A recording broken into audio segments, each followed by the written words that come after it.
Olá, bem-vindo ao Creation Talk, uma conversa franca sobre as nossas origens. Esse programa é uma realização do Geoscience Research Institute para a divisão sul-americana e do Origins Museum of Nature, Museu de Ciências do Departamento de Educação aqui em Galápagos. Hoje o nosso assunto é muito interessante e eu estou aqui com uma especialista, um convidado especial, é a doutora Ana Maria Garzon. E agora eu vou pedir para a doutora Ana Maria poder se apresentar para o pessoal que está assistindo e falar um pouco de você, doutora Ana. Tudo bem? Tudo bem. Primeiro que tudo, gostaria de agradecer pelo convite, que honra, muito obrigada mesmo. Para mim é um prazer estar aqui com vocês, falar um pouco assim de um tema tão controverso e tão interessante ao mesmo tempo, né? Para todos nós, sem importar a religião, crença, né? Sempre a pessoa vai se questionar de onde a gente surgiu, né? Como que a vida surgiu. Então é um tema assim muito interessante para todo mundo. E bem, eu primeiro que tudo, né? Eu sou colombiana. Eu moro no Brasil faz 7 anos e meio, quase 8. Eu vim fazer meu mestrado. Eu sou química farmacêutica de graduação. Aí eu vim fazer meu mestrado em química pura. E acabei terminando de fazer também o doutorado, também em Química. O mestrado fiz na UFMG e o doutorado na Unicamp. Então, morei bastante tempo em Belo Horizonte, foi muito gostoso, e em São Paulo, né? E atualmente estou fazendo pós-doc na Universidade Presbiteriana Mackenzie também. E, bem, a minha tese de doutorado, no mestrado e também na graduação foi basicamente reações de síntese, né, para principalmente desenvolvimento de novos fármacos para diversas doenças, né? No mestrado foi antifúngicos, na graduação foi para possíveis tratamentos câncer de próstata. E no doutorado foi para doenças inflamatórias crônicas, como Alzheimer, cânceres, artrose, etc. Então, tenho uma experiência assim, de vários anos na síntese orgânica e da criação de moléculas. E por isso também meu interesse nessa origem da vida, porque a origem da vida é tudo a ver com química, com síntese, né? Síntese de moléculas mais complexas. Os biólogos não gostam de dizer, né, que a origem da vida pertence aos químicos, né, de a gente falar, eles dizem que é biologia, mas na verdade os biólogos são mais da parte de origem das espécies, né? E a gente seria mais da parte da origem da vida, que é conhecida também como evolução química. Exatamente. E Ana, por que eu te chamei para você participar aqui do nosso programa? Porque ultimamente, aí nos últimos meses, eu acho que no último ano, você tem feito muitas palestras sobre esse assunto, até porque Sim. Você pertence, né, ao TDI Brasil, e vocês estão para publicar um livro que também um dos assuntos do livro que trata é sobre origem da vida também, né? No caso, a origem inorgânica da vida. Sim, eu faço parte da Sociedade Brasileira do Design Inteligente, né? Pioneira na América Latina para a divulgação do design inteligente.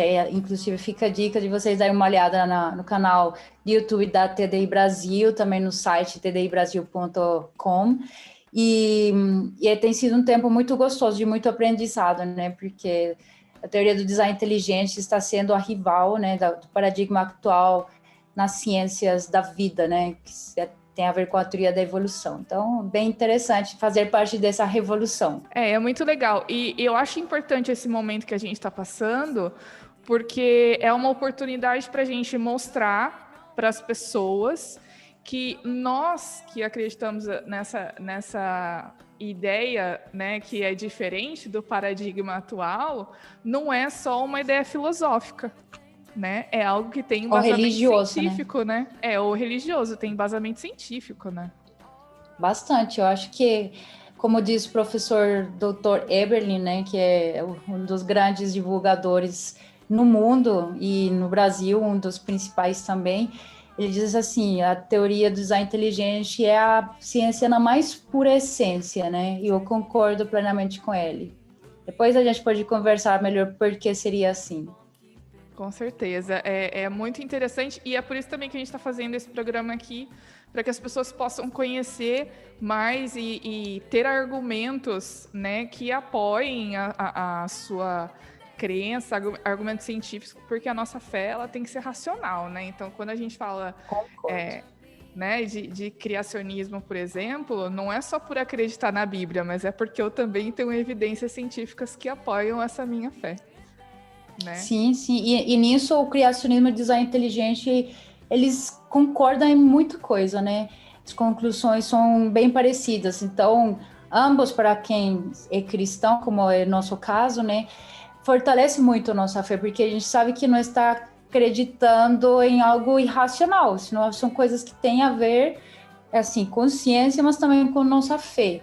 E acho interessante, porque Deus para os que somos cristãos, né, sabemos que Deus ele se revela através da palavra de Deus, né, que é a Bíblia, e também através da natureza. E como ele é autor de ambos os livros, eles devem ter uma coerência, né? Então, Exato. quando a gente encontra que tem essa coerência e uma coerência não forçada, porque tem alguns que tentam forçar, né, esses dois livros, aí fica difícil, mas quando você vê que tem uma harmonia que se ajusta naturalmente, é muito gostoso, assim, essa sensação, né, que dá de Deus que eu creio, Deus que criou todas essas coisas, né, então é fantástico ver isso. Exatamente. Mas antes da gente ir para o nosso assunto, eu tenho alguns recados para dar para vocês. Em algum lugar aqui vai aparecer, normalmente em algum canto, vai aparecer aí um QR Code que você pode escanear e aí você vai ter acesso a vários links do Origins Museum of Nature. Você pode seguir a gente no nosso Insta, você pode curtir a nossa página no Face e sem falar que você deve assinar o nosso canal para você sempre ficar por dentro dos nossos vídeos aqui dos próximos programas, tá bom? Além disso, também você pode ter acesso aos portais, aos sites origens.org e origenesweb.org, que é a versão em espanhol do site origens.org, ok? Eu gostei disso, em Muito espanhol. bom. Sempre tem, porque a divisão sul-americana a gente tem... Todos os países falam espanhol, exceto o Brasil, então a gente tem que dar uma atenção, Pois né? é. E quem Falando sabe... nisso... pode falar, desculpa. Não, quem sabe a gente pode gravar uma versão desse programa em espanhol, né, Ana? Nossa, seria eu super topo. Bom, eu queria inclusive aproveitar para convidar vocês, porque a gente está planejando com a Sociedade Brasileira do Design Inteligente em fazer o primeiro congresso ibero-americano do Teoria do Design Inteligente, que incluiria então a América Latina toda, e também a Espanha. Infelizmente, ainda o design inteligente é pouco divulgado em espanhol, né? No Brasil está tendo bastante divulgação, mas em espanhol ainda é bem fraca a divulgação. Então, a gente queria fazer um congresso para começar, né, essa divulgação mais intensamente. Então, fiquem de olho, se inscrevam também no canal do YouTube do TDI Brasil, nos sigam no Instagram e vão ficando de olho nas novidades que a gente vai contando para vocês. Muito bom. Todos esses links que a gente está falando tá aparecendo aqui na tela para vocês poderem seguir e também na descrição do vídeo, no Instagram, vão estar todos os links ali para vocês poderem seguir. Uhum. Mas, Ana, então vamos para os nossos tópicos, para a nossa discussão aqui, a nossa conversa, porque o paradigma da evolução, no seu geral, em todos os seus aspectos, ele é apresentado pela mídia, pela sociedade, enfim, pelos órgãos de divulgação científica como sendo algo fato. E é muito comum a gente ouvir que a evolução está provada, né? Que ninguém nem podia ousar duvidar ou colocar em questionamento algum dos pontos, porque está mais que provado que a evolução acontece. Mas existem alguns aspectos em que não é bem assim. Né? E principalmente, para mim é muito claro que quando a gente fala de origem da vida, não tem nada certo e não tem nada resolvido, né? Pelo menos do ponto de vista científico, né? Em relação aos modelos de origem da vida, será que a gente pode considerar esses modelos como científicos? Nossa, essa pergunta é bem difícil, viu? Mas primeiro, a gente tem que definir o que seria científico, né? Então, normalmente você usa essa palavra científico quando quer falar algo relacionado com ciência ou quando adota rigor e objetividade. Então, dessa forma, você pode dizer que os modelos da origem da vida, pelo menos, buscam ser científicos, né? Porque eles aplicam certo rigor e objetividade. Contudo, muitas suposições acabam sendo feitas. Por quê? Porque ninguém esteve na origem da vida, concorda? Tipo, ninguém pode nem viajar no tempo, nem falar, meu avô esteve lá e contou para mim. Tipo, ninguém sabe. Exatamente, é. Então, como você faz suposições como, tipo, como teria sido essa atmosfera primitiva, né? Que moléculas poderiam ter estado presentes nos oceanos primordiais? Que teria provido energia para promover as reações que não são espontâneas, que são bastantes, as não espontâneas. Então, você tem que fazer muitas suposições. E como a origem da vida, ela entra no campo das ciências históricas. Não sei se as pessoas sabem que tem tipo as ciências que são mais de experimentais, né? Por exemplo, a química orgânica, no meu caso, eu vou no laboratório e faço um experimento, né? E é algo que eu faço no presente. Mas as ciências históricas, elas procuram entender coisas que aconteceram no passado, que você não tem como ir lá, viajar lá no tempo para testar. Então, como isso entra no campo das ciências históricas, você deve fazer várias hipóteses, né, que você considere plausíveis, de acordo, né, com o que a gente conhece da matéria, como ela interage, fazer suposições do que teria sido a primeira vida, ou o que seria mínimo necessário para essa primeira vida acontecer, ou um protótipo de vida também precisaria, então, para surgir. Aí, quando você faz essas suposições, que obviamente tem que ser coerentes com a realidade, com o que a gente conhece das leis naturais também, né? E você faz alguns experimentos para validá-las, nem pode fazer todos, né? Porque, por exemplo, se acredita que a origem da vida aconteceu ao longo de bilhões de anos, é o que diz o paradigma atual. Você não tem como, né, ficar bilhões de anos esperando no seu experimento. Então, você faz algumas hipóteses, alguns experimentos que tentam validá-las, e você deve depois inferir qual delas é a que melhor explica de fato como poderia ter surgido a vida em algum momento, entendeu? Então, essa forma lógica é conhecida como abdução. Na abdução, você não está esperando encontrar uma verdade, ninguém vai nunca dizer, de fato, o surgimento da vida foi assim. Eu estou falando desde o ponto de vista científico, né?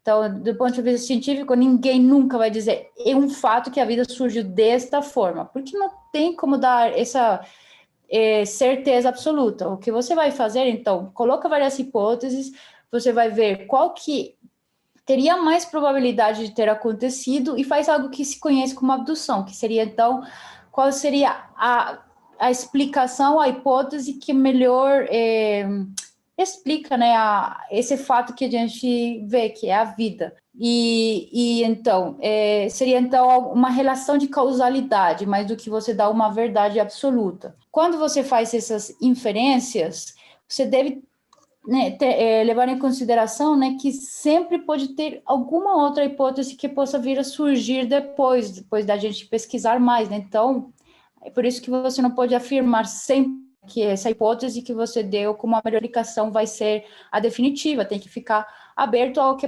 possa vir surgir uma outra possibilidade. Qual que é o problema hoje em dia, né? Que a ciência, ela segue o naturalismo metodológico, no qual você não pode dar nenhuma explicação sobrenatural. Então, as explicações vão ser sempre materialistas. E quando você faz isso numa ciência histórica, você não está considerando todas, né, as hipóteses possíveis. Porque vamos concordar que uma hipótese possível poderia ser, tipo, a origem da vida ser algo sobrenatural. Mas a ciência não considera isso como uma possibilidade, então ela fica só nas possibilidades materialistas. Então ela já não vai fazer uma inferência, melhor explicação. Aí pode cair num problema como é o que ela cai, de fato, cai num problema bem sério. Vamos dar um exemplo. Por exemplo, você compra, sei lá, um queijo, e o queijo estraga, fica cheio de fungos, e você guardou ali na geladeira. Aí você fala, nossa, mas por que meu queijo estragou? Pode ter várias opções. Por exemplo, caiu a energia e a geladeira parou de resfriar. A geladeira pode ter quebrado também, né? E o queijo estragou porque a geladeira não estava cumprindo sua função de resfriamento, aí acelerou o processo de degradação do queijo. Você comprou ele perto do vencimento, o queijo venceu, né? Então você tem que considerar todas as opções.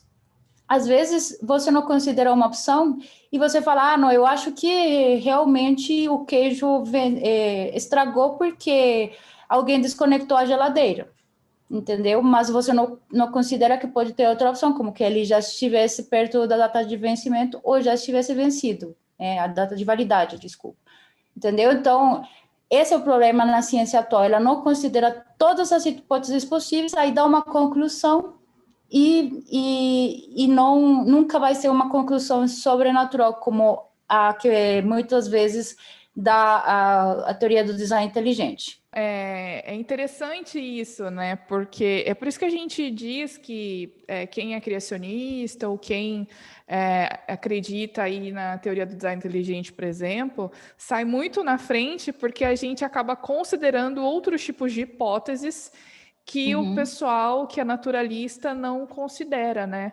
Mas em relação ao paradigma atual, você já deu algumas pitadinhas aí no seu comentário sobre a origem da vida. Mas a gente sabe que, por exemplo, nos livros de biologia, a gente vai lá dar aula, eu trabalhei como professora há alguns anos, e sempre que a gente chegava lá no primeiro ano para falar sobre a origem da vida, a gente falava dos experimentos do Rey, dos experimentos do Pasteur, e aí depois vem fala do famoso Oparin, né? Que a gente sabe Miller, do sim. Miller, do Urey. Enfim, a gente sabe que na escola é isso que aprende, mas atualmente, no meio científico, como é que a maior parte desses cientistas aceitam ou explicam como a vida teria surgido? Tem umas 40 e poucas hipóteses, né? Nada é tão simples, né? Não, a origem da vida é das coisas mais difíceis, assim, que a ciência tenta explicar. Mas, assim, as mais aceitas hoje em dia seriam, de forma geral, duas, que seria a da panspermia, né, que é uma hipótese que afirma que a vida no planeta pode ter sido iniciada com base em partículas de vida que chegaram à Terra através do espaço. Então, você fala, as moléculas que dariam origem à vida foram formadas no espaço e elas chegaram aqui através de um meteorito, um asteroide, e meio que semearam a vida aqui na Terra. Só que esse tem um problema bem sério, porque você não está explicando a origem da vida, você não está dizendo a vida surgiu de tal forma, porque você fala, ela já foi formada em outro planeta e chegou aqui. Ou as partículas que poderiam dar origem à vida foram formadas em outro planeta e chegaram aqui. Mas como foram formadas em um outro planeta ou em um outro lugar do espaço, né? Então você não resolveu o problema, só saiu pela tangente. Mas esse problema, essa hipótese foi originada porque já no século XIX, né, se descobriram compostos orgânicos em amostras de um meteorito. Um dos meteoritos também mais famosos, que é o Murchison, por exemplo, ele contém mais de 80 aminoácidos diferentes e compostos orgânicos. Aí o pessoal começou, né, a pensar como, se formam compostos orgânicos no espaço, chegam através de meteoritos, pode ter ajudado, assim, ajudar a surgir a vida aqui no nosso planeta. E outra opção bem comum, outra hipótese bem comum é a mesma da teoria do Oparin-Haldane, né, que eles falam que nos oceanos primitivos, ou numa sopa primordial, né, surgiram moléculas orgânicas a partir de compostos muito simples, né, como, por exemplo, vapor de água, metano, hidrogênio e amônia. Que inclusive isso foi usado depois pelo Miller para fazer aquele experimento famoso, né, que diz que a vida poderia ter surgido a partir desses 4 compostos simples de uma atmosfera primitiva. E, Aí Ana, com... Sim. Essa ideia da sopa primordial, inclusive, é uma coisa que até o Darwin aventava, né? Que Sim, ele, ele né? já tinha algumas ideias, assim, como de como chama? Um laguinho morno, Uma quentinho, poça de né? água, né? Uma poça, exatamente. Ele tentou nunca falar assim da origem da vida, foi mais essa origem da espécie, mas ele tem algumas cartas que ele compartilhava com um amigo dele, que agora eu não lembro o nome, mas ele deixou assim, né, no ar, que poderia ter surgido assim numa poça. E então, depois, né, o Miller tentou fazer um experimento, né, onde tinha esses 4 compostos, amônio, hidrogênio, metano e vapor de água, aí colocou, assim, radiação, o Haldane tinha falado, tipo, a radiação ultravioleta do Sol teria promovido essas reações, ali de uns choques, assim, nesses gases, e ele conseguiu sintetizar alguns aminoácidos e alguns compostos orgânicos. E alguns desses aminoácidos são os aminoácidos que a gente tem nos seres vivos. Aí todo mundo, nossa, está vendo? Não precisa assim Aprovado. não precisa de poderes sobrenaturais, é só deixar as condições isso vai acontecer mais tarde ou mais cedo. Só que a gente sabe hoje em dia que tem vários furos aí, por exemplo, no experimento do Miller não considerava o oxigênio. Se achava que naquela época não tinha oxigênio, mas hoje em dia sabemos que na atmosfera primitiva já tinha oxigênio. Foram encontradas umas rochas bem antigas, bem assim, dos primórdios da Terra, já se encontra oxigênio, já estava presente. Então, o experimento do Miller fica completamente invalidado. Por causa disso, embora foi um experimento bem importante, né? Mas, bem, e primeiro, ele teve que planejar o experimento, ele teve que colocar quantidades certas, estar separando os compostos, analisando o que formou, o que não, e Ele sem contar que ele, planejou, né, Ana? sim, Ele ele planejou. planejou, com certeza. E não foi pelo acaso, né? Exato. E ele encontrou vários compostos, sim, não todos, não estão todos os aminoácidos que a vida usa, tem alguns, e só que estão em misturas, né? Vocês lembram que são enantiômeros, né? Da mão esquerda, mão direita, né? E a vida só usa os L-aminoácidos, que são os da mão esquerda, por assim dizer, né? Você está falando Então, aí da homoquilaridade, né? homoquiralidade, Das com moléculas. certeza, isso. E aí, no que ele encontrou, né, tem a mistura de L e D, não era homoquiral. Então, mesmo que tivesse se formado, quem queria separar, né, esses dedos ele? Porque a vida só usa ele aminoácidos, entendeu? Então, é um experimento interessante, mas que hoje em dia já não é considerado um experimento sério, né, ou muito sólido para explicar a origem da vida. E desse surgimento assim aqui na Terra, tem dois mais importantes, que seria aquela sopa primitiva, primordial, e tem também nas fontes hidrotermais, que são nos oceanos, assim, bem na parte bem profunda dos oceanos, né, que tem temperaturas e pressões muito altas, e aí fala que isso teria promovido, né, a energia para que as moléculas colidissem e formassem ligações, fossem se tornando mais complexas, né, e ganhando complexidade. Só que a gente sabe, né, que isso não tem muita validade científica, né, porque quando fazem esses experimentos, eles primeiro planejam tudo, usam compostos puros que eles compram na Sigma Aldrich, compram hoje conhecida como Merck, que é onde praticamente todo químico compra os compostos para fazer suas reações, eles fazem os cálculos do que precisa cada composto, eles controlam a temperatura, a pressão, eles obtêm misturas, e dessas misturas eles fazem purificações para obter os compostos que eles querem observar, né? E a gente fica pensando, tipo, nada disso teria condições de ser feito pelo acaso e sem alguém mexendo, colocando a mão na massa, tipo, espontaneamente isso não surge. Porque, Ana, nessa Então, situação, assim, a gente tem um ambiente de laboratório controlado, como você está dizendo, em que o próprio pesquisador ele determina as condições e controla tudo. Agora, se, por exemplo, a gente imaginar numa possível Terra, né, um ambiente de bilhões de anos atrás, que é um planeta inteiro, né? Uhum.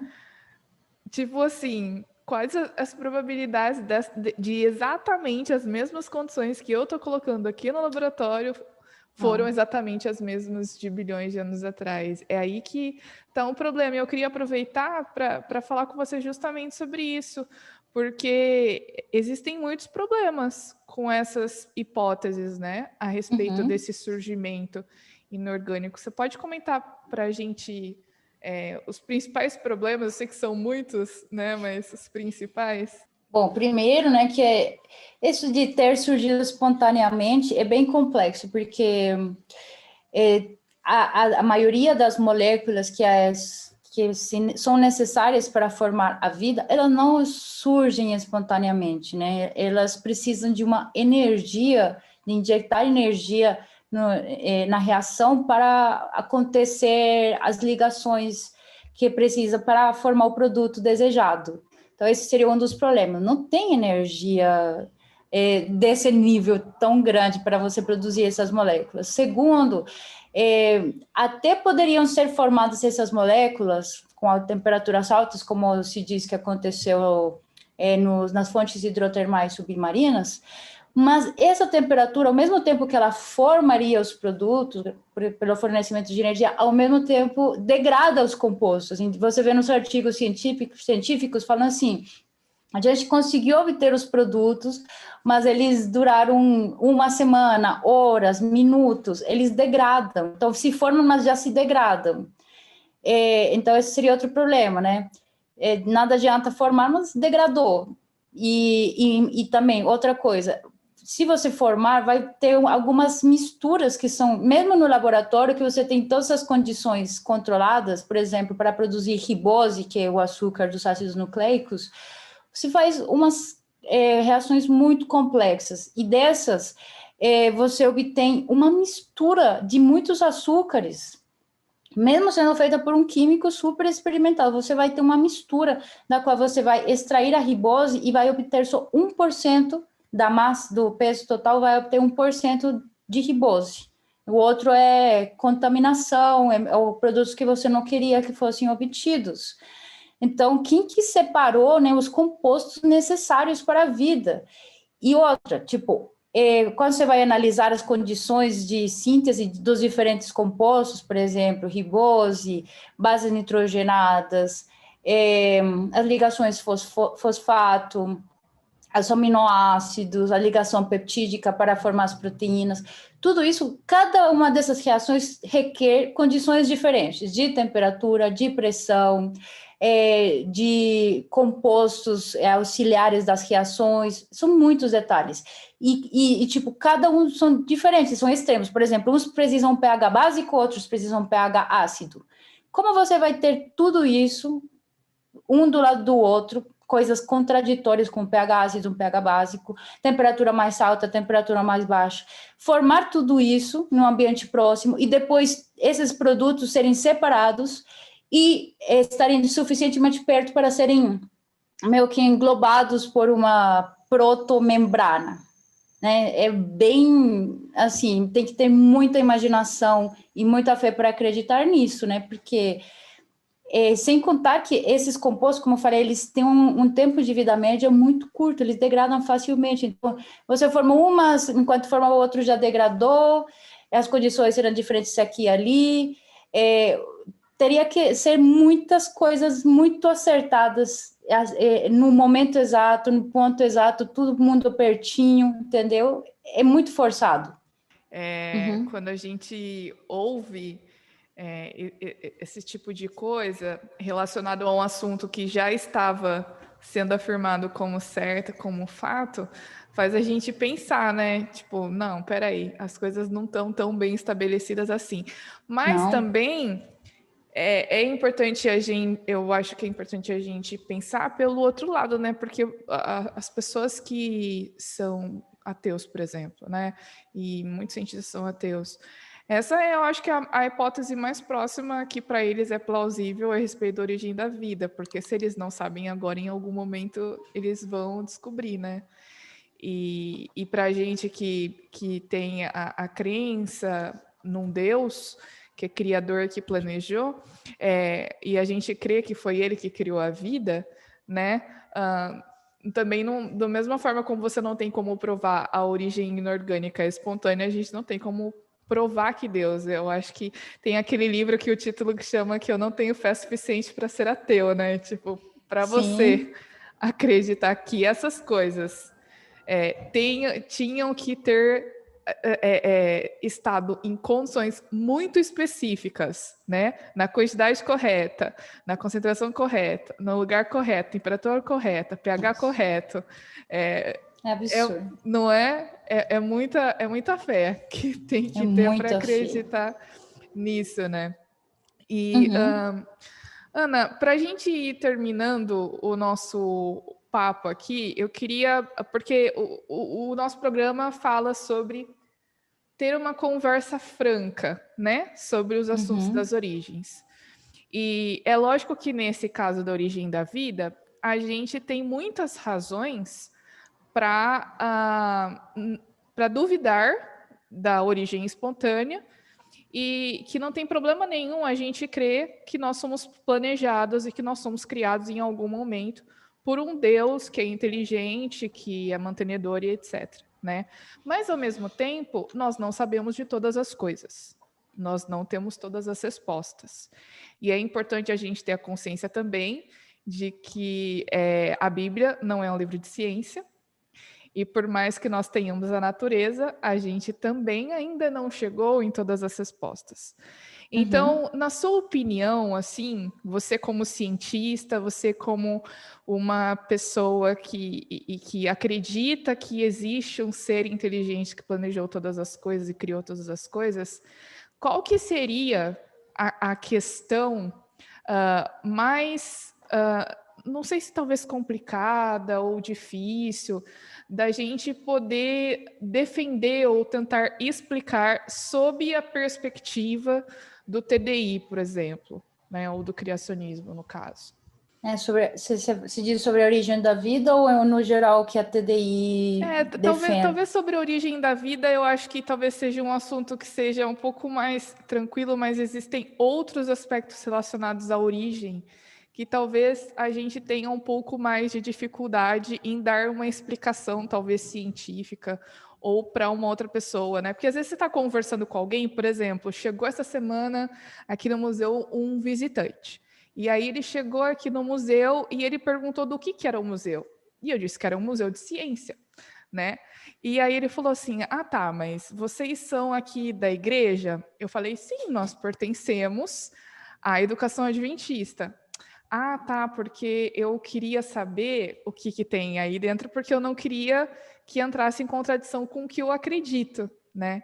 E aí ele começou a conversar Nossa. comigo, porque ele disse que era ateu e etc, né?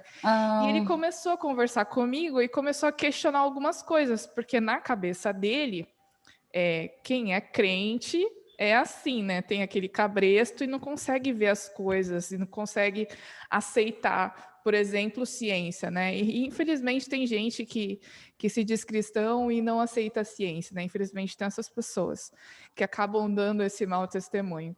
E aí tem uhum. alguns assuntos que ele estava conversando comigo e que quando a gente estava conversando eu realmente pensei assim, poxa, eu não estou preparada ou talvez esse assunto seja complicado da gente poder explicar sobre a perspectiva criacionista, né? Agora, para você, qual que seria esse assunto?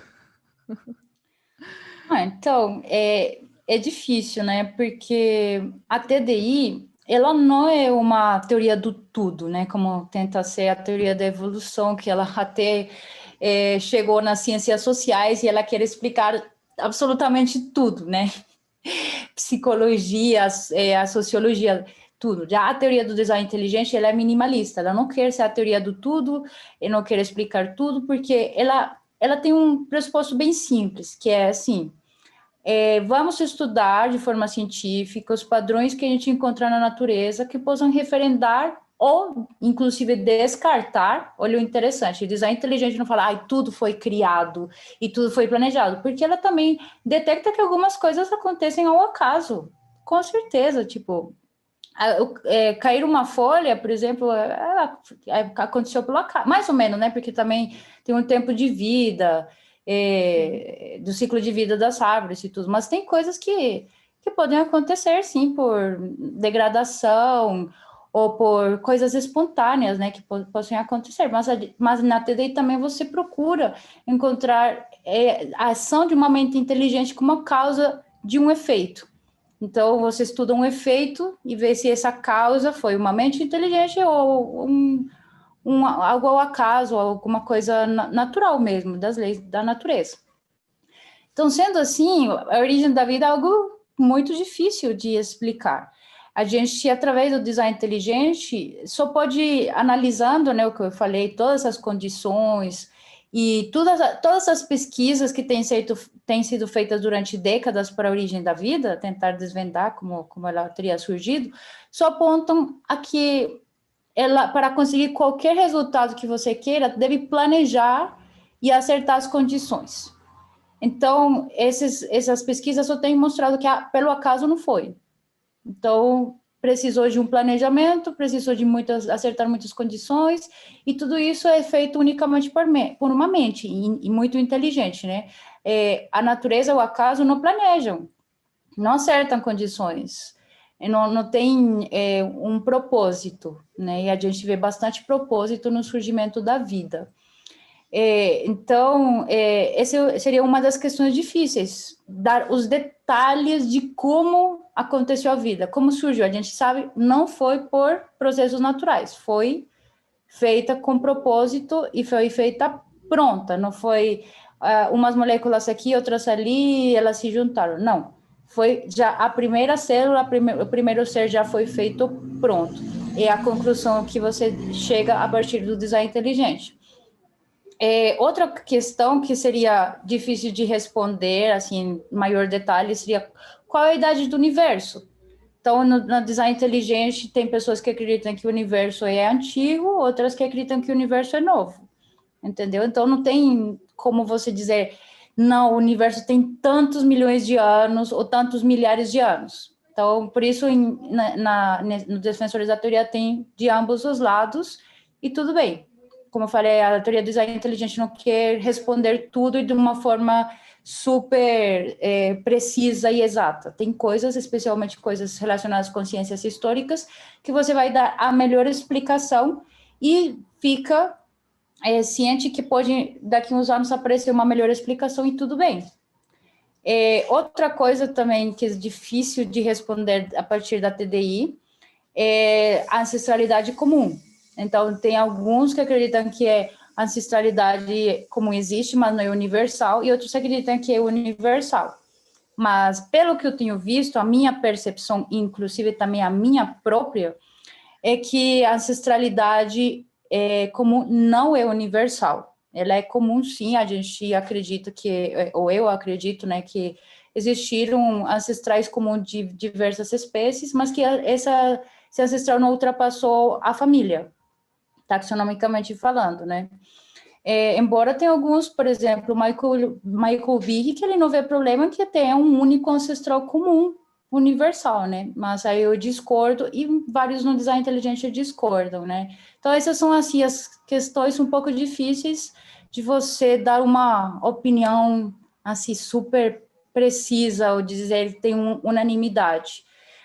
O importante disso é que nenhuma delas tira que foi uma mente inteligente que orquestrou esse processo, orquestrou as condições para obter um resultado específico. E nisso, quero fazer a diferença de que eu não estou falando de uma evolução guiada, porque isso não existe. Tipo, ou você acredita na evolução, ou você acredita no design inteligente. Inclusive, não pode ter Ana, uma mistura de ambas, né? São contraditórias. A gente conversou sobre isso no episódio passado, a gente falou sobre a literalidade dos dias da criação, nós conversamos com um pastor que é especialista em hebraico, E a gente Uau. tocou nesse tópico exatamente porque tem pessoas que tentam agregar a teoria da evolução com a questão do relato da criação, né? Uma tentativa de juntar os dois. Mas peraí, a gente não pode incorrer nesse erro também, que são as duas coisas não podem coadunar, né? Essa questão do evoteísmo que você está falando, né? Uhum. Concordo plenamente. São coisas contraditórias. É como dizer, água e óleo é a mesma coisa. Não, você não pode misturar. Não, é estranho, sabe? Ou você nega um ou você acaba negando o outro. Exatamente. Fazendo isso. Exatamente. Então, enfim, eu acho interessante a gente tocar nesses pontos justamente para dizer que nós não temos todas as respostas também, né? E é para isso que a gente usa a ciência, né, Ana? Porque, tipo assim, tem muitas pessoas também que afirmam que, ou por nós sermos criacionistas bíblicos, ou, por exemplo, afirmam aí que o TDI é pseudociência, etc., e que, por causa disso, a gente não pode usar o método científico para fazer as nossas pesquisas, né?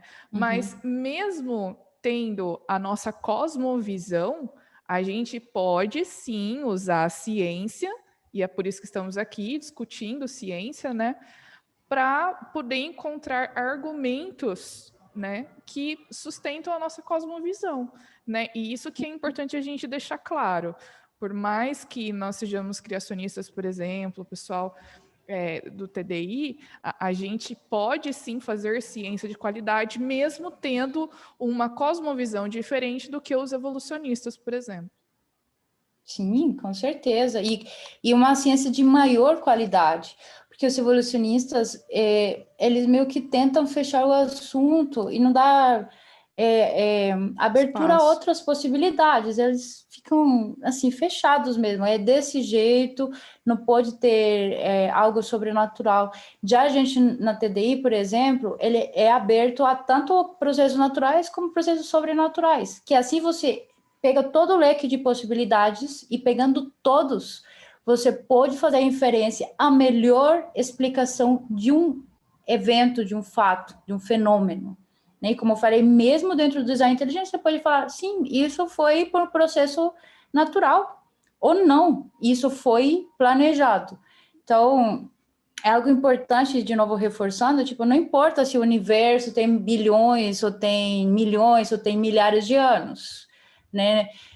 O importante é, tipo, o que diz o surgimento do universo? Ele indica que ele surgiu por processos naturais? Teve Ou uma surgiu origem, por né? ou surgiu por uma mente inteligente, teve uma origem.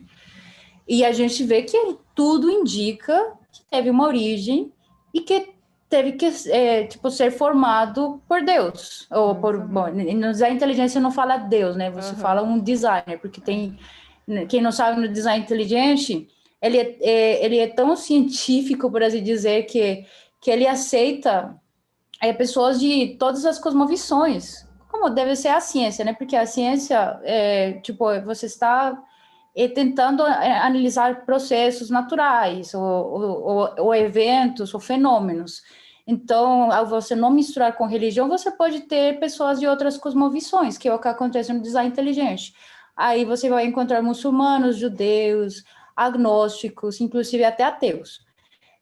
Mas, para você saber quem que seria o designer, alguns acreditam, inclusive, que são ETs, mas também não explicam como os ETs surgiram, que seria o outro problema. Exatamente. A gente usando a filosofia e a teologia, pode chegar que os atributos desse designer são exatamente os que a Bíblia descreve como sendo os atributos de Deus. Então, para mim, é muito claro. Eu quero aproveitar que você tocou nisso, justamente para a gente diferenciar. Você explicou aí o TDI, né? Que o TDI não se importa em quem é esse ser, só que ele existe e que ele planeja e direciona processos, né?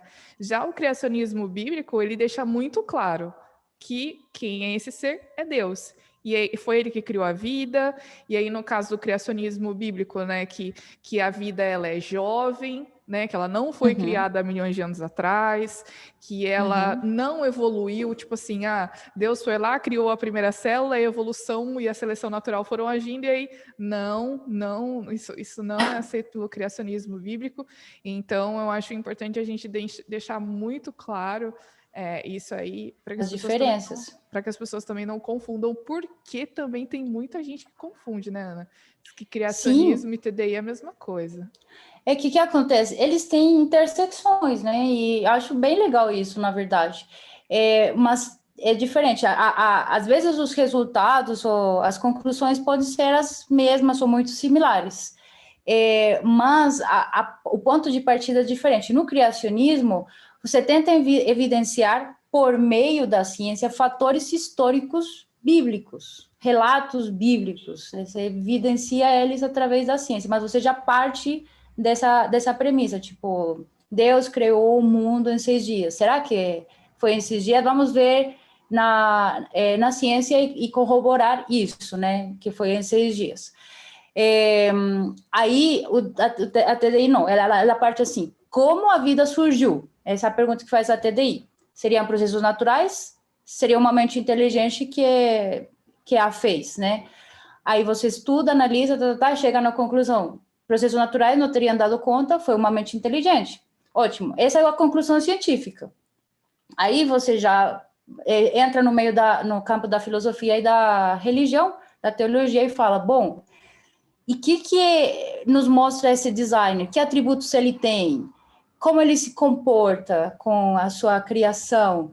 E aí você vai tecendo, vai dilucidando, né? Vai chegando na conclusão, esse Deus é o Deus bíblico, né? Tipo, tem toda a relação com o que ele deixou, os sinais dele na natureza, entendeu? Então, por isso que eu acho que o criacionismo e o design inteligente, eles se colaboram bastante. E eu acredito que a grande maioria dos TDIstas, que é como se diz as pessoas do design inteligente, sejam do criacionismo, sim, porque é a melhor explicação para esse designer, entendeu? Se fosse universal, esse ancestral comum, que é chamado como Luca na ciência, o último ancestral comum universal, e você encontraria que existiria um único código genético, mas você encontra, na verdade, que existem vários códigos genéticos.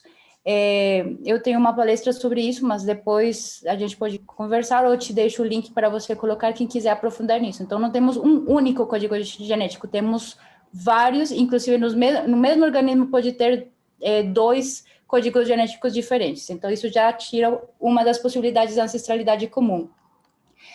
Também temos encontrado recentemente os genes órfãos, né, que existem organismos que possuem até 50% de genes únicos, que não tem como detectar similaridade de sequências desses genes em outros organismos.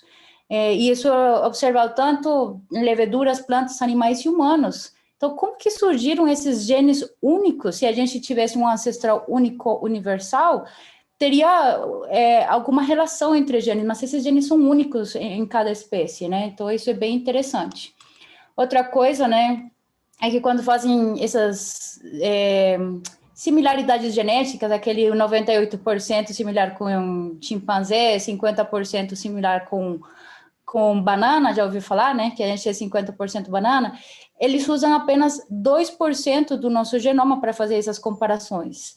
Não usam o 100% do DNA, né? O 2% do DNA, desculpa, que é o genoma. E não é usado 100%. Então, você usa só uma pequena porção do DNA para dizer a gente é similar 98%, não igual. E essa similaridade também tem que fazer um monte de suposições ou de acomodações, né, para dizer, esta proteína, essa sequência é similar a essa sequência. Então, não é exatamente igual, tá? E outra coisa interessante também, quando a gente vai ver as proteínas, tem um estudo, por exemplo, dos chimpanzés e dos humanos, mostra que a gente tem 80% de diferença nas proteínas.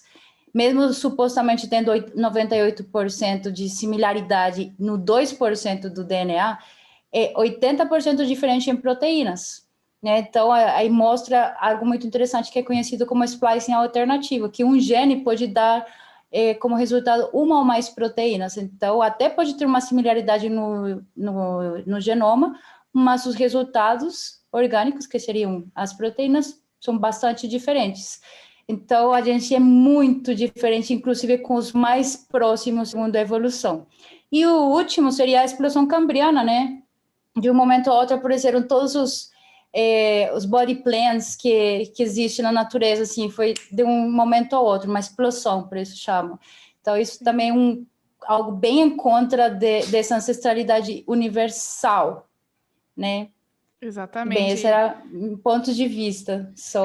Essa questão da explosão cambriana é interessante e a gente vai ter um programa que nós vamos falar sobre paleontologia e realmente é um argumento interessante porque você vê que de uma hora para outra surgem muitos filos diferentes no registro fóssil, com planos corporais diferentes, né, segmentação, um monte de coisa, e que não existia antes. Então, tipo, da onde veio, né? Se tudo tem que ir de um processo lento e gradual. E a partir de um único organismo. Não faz sentido, né? Exatamente. Mas, Ana, eu acho que é isso. Muito obrigada pela sua participação. A nossa conversa foi muito boa.